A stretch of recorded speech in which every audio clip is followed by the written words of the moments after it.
L'edifici de Portal de la Pau va ser inaugurat el juny de 1907 com a estació marítima per a passatgers. Era un edifici públic que ara recuperem per a la ciutadania. Es va construir al moll on atracaven els vaixells que connectaven regularment Barcelona amb les Illes Balears.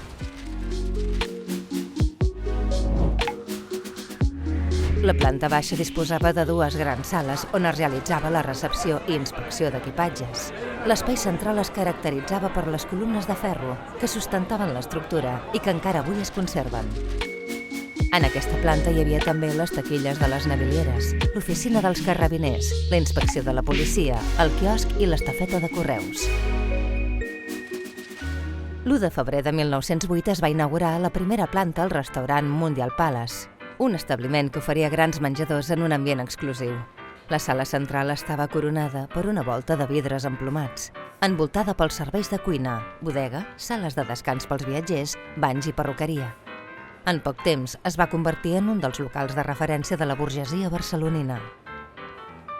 Fins i tot el rei Alfons XIII hi va celebrar un banquet en una de les seves visites a la ciutat. A més, de manera absolutament pionera, el Mundial Palace oferia cada dissabte plats de cuina estrictament vegetariana.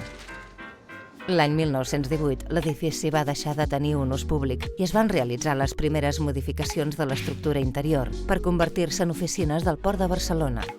Amb el trasllat de l'autoritat portuària al World Trade Center l'any 2008, l'edifici va quedar desocupat. Un cop acabades les obres de remodelació, l'edifici de Portal de la Pau acollirà, a la planta baixa, el Centre d'Interpretació del Port, que explicarà a la ciutadania el valor d'aquesta infraestructura clau del país. A la primera planta situarà l'espai institucional de l'Autoritat Portuària de Barcelona i es restaurarà la gran sala central.